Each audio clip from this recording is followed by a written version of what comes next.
என்ன பண்ண போறோம்னா உங்க எல்லாருக்கும் ஒரு ஒயிட் டிஷர்ட் தர போறோம். அந்த ஒயிட் டிஷர்ட்ல உங்க மனைவிமார்கள் எழுதுவாங்க. அப்படி ஏதாவது வேணாலும் இருக்கலாம். அவருக்கு இதை சொல்லி இதை ஞாபகப்படுத்தும் நீங்க நினைக்கக்கூடிய விஷயம். அப்ப என்னமோ நீங்க நடக்க போகுது, ஆனா என்ன நடக்கும்னு தான் தெரியல. தம்பி வாங்க.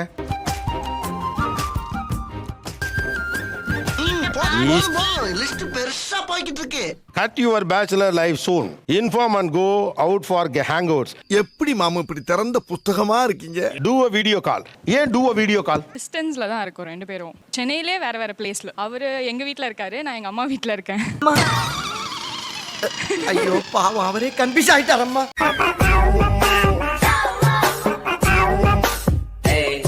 பப்ளிக் சர்வீஸ் கமிஷனடா எழுதுற உன் எக்ஸ்பிரஷனை பார்த்தா எக்ஸ்ட்ரா பேப்பர் கேப்ப போல தெரியுதடா. இப்போ ஷாப்பிங் மால் எங்கேயாச்சும் போகிறோன்னா ஸ்டார்டிங்கில் பார்க்குற அந்த டோனட்டோ இல்லை சின்ன குழந்தை மாதிரி உடனே போயிட்டு அதை வாங்கி சாப்பிட்றது. கல்யாணம் ஆயிடுச்சு, இதுக்கப்புறம் எதுக்கு அதெல்லாம் சாப்பிட்டுட்டு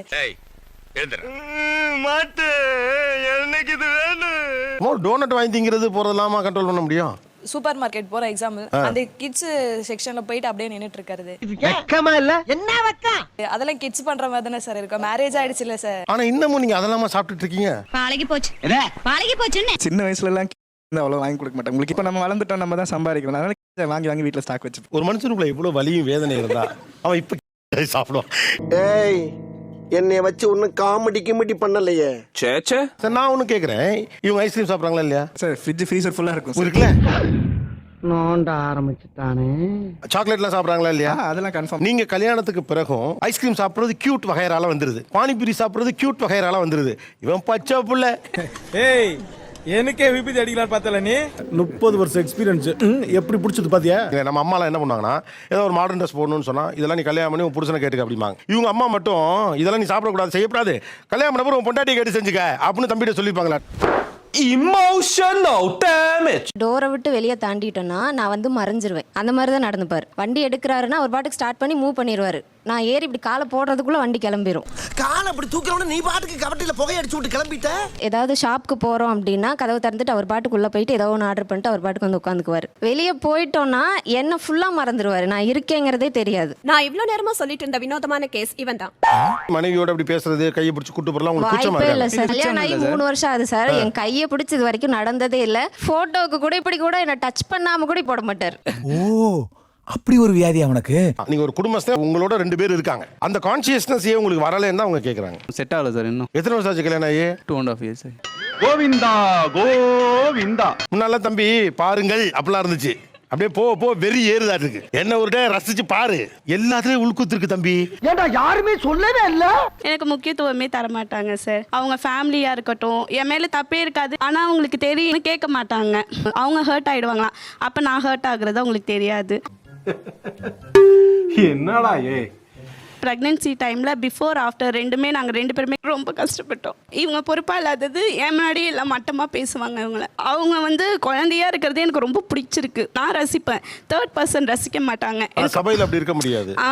பிராணியா இருக்கியாடா, உனக்கு ஒண்ணுமே தெரிய மாட்டேங்குது. வேண்டாம் சரி விடு, இது எல்லாத்தையும் நான் பாத்துக்கிறேன். உங்களோட அலட்சியத்தால் நம்ம 2 பேரும் எவ்வளோ கஷ்டப்பட்டோம் யோசிச்சு பார்த்தீங்களா? இப்போ அதை நினச்சா எவ்வளோ கஷ்டமாக இருக்குது. அது நான் வேணும்னே பண்ணல சார். நீ வேணுலே பண்ணலன்னு எனக்கும் தெரியும், ஆனால் மாறுன்னு சொல்கிறேன்.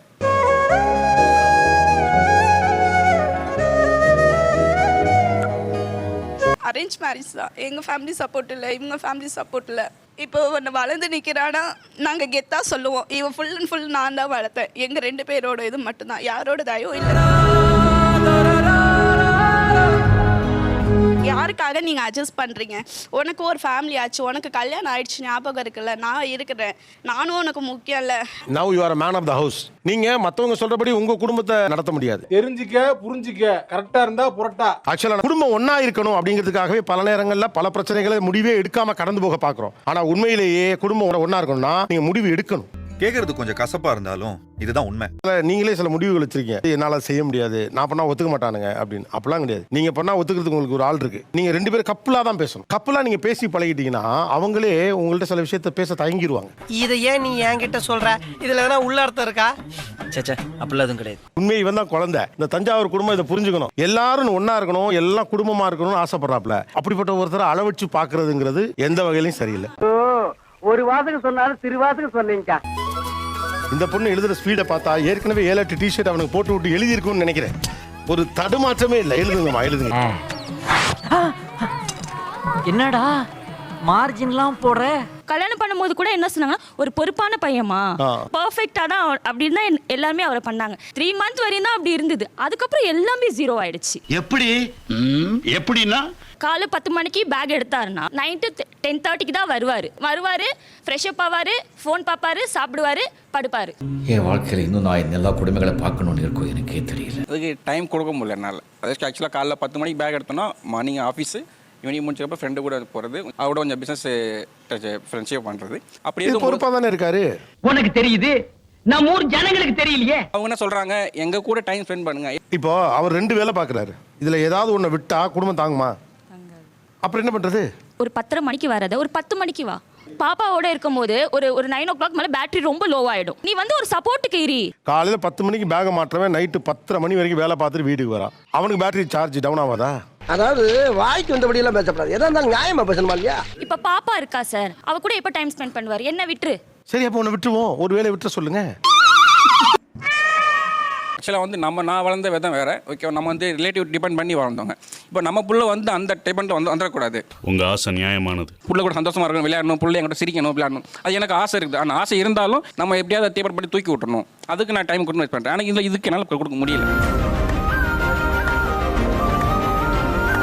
ஒரு தந்தை ஒரு தாயை போலவே அன்பை வெளிப்படுத்தும் நீங்க நினைக்கிறீங்க. இதுதான் தவறான விஷயம். அவரை தேட மாட்டாளா சார்? பிள்ளை பிறந்த 10வது நாள் மலேசியாவுக்கும் சிங்கப்பூருக்கும் போனவங்க இருக்காங்களா? 4 வருஷம் கழிச்சு வந்திருக்காங்களா? அவங்களாம் பாண்டிங் இல்லாம தான் இருக்காங்களா? அது வேற இது வேறு. என்ன அது வேறு இது வேறடா? இப்போ ஒரு முட்டையை கொடுத்து ஊட்டுனா அதுக்கு அடைச்சிக்குது. அதை எப்படி புட்டு கொடுக்கணும்ன்ற ஒரு பேசிக் தெரியல. ஒரு பால் கொடு. டேய், என்னால முடியலடா. ஒரு நாளைக்கு 12 மணி நேரம் ஒர்க் பண்ணிட்டே இருக்காப்ல. இப்போ இவர்கிட்ட போயிட்டு பியூட்டிஃபுல் ஃப்ளவரியா நீங்க சொல்லிட்டு இருந்தீங்க, எப்படி செய்ய முடியும்? அதெல்லாம் அட்ஜஸ்ட் பண்ணிக்க மாமா. அப்படி எப்படி இருக்கத்தான் செய்யும். நீங்க என்ன எழுதுறீங்கன்னா, அவர் என் விஷயத்திலும் பாப்பா விஷயத்திலும் 0ன்னு எழுதுறீங்க. நான் என்ன கேட்கறேன், இப்படி ஒருத்தரன் 0ன்னு எப்படி சொல்லுவீங்க? தவறுங்க. நான் என்ன அர்த்தம்? பாண்டிங் இல்லாதவர் பிள்ளைய பத்தி பேசுறப்ப அலறாரு. இப்போ அந்த கண்ணீருக்கு என்னதான் மதிப்பு? அப்போ அது உண்மையான கண்ணீர். அதான் எவ்வளவு மார்க் கொடுப்பீங்க? இவ்வளவு அதிகாரமா கேக்குறானே. 100 தான் சார். அப்ப மாத்துக்க 100 போட்டு தாக்குறது. மறுபடியும் சொல்ல வச்சா குடுமி சரச்சா மொட்டைம்பாங்க எங்க ஊர்ல. இதே கதை அள்ளி விட்டுருது.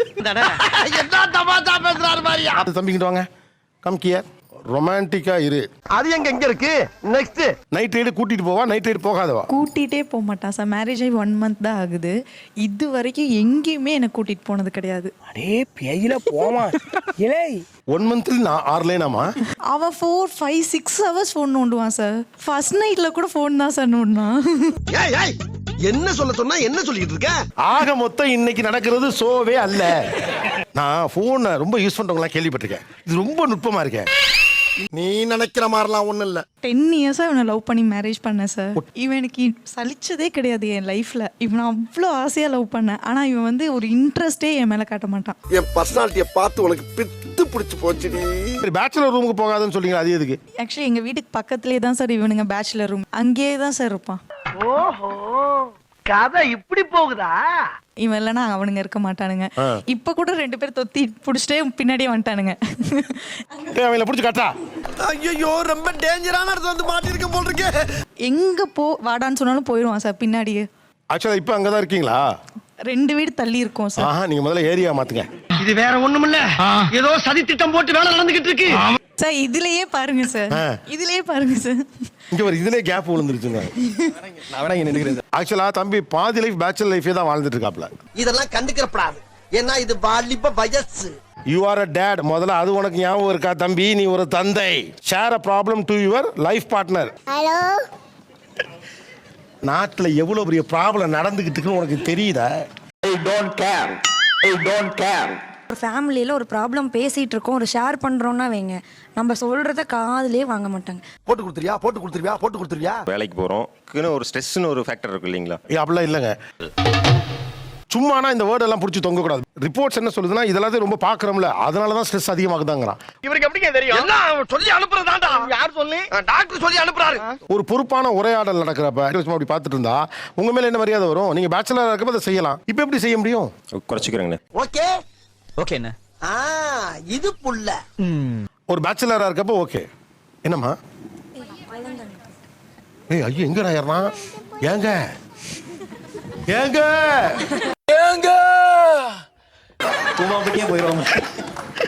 இங்கிருந்து அவன் அங்க போற வரைக்கும் நீங்க என்ன பண்ணீங்க தம்பி? ஒய்ஃப் இருக்கிறது மறந்துச்சு, புரியுது. மடியில இருக்க புள்ள இருக்கிறதும் மறந்துருச்சா? தம்பி அநியாயத்துக்கு மறக்கறீங்க. மறக்காம சர்ப்ரைஸ் பண்ணுங்க.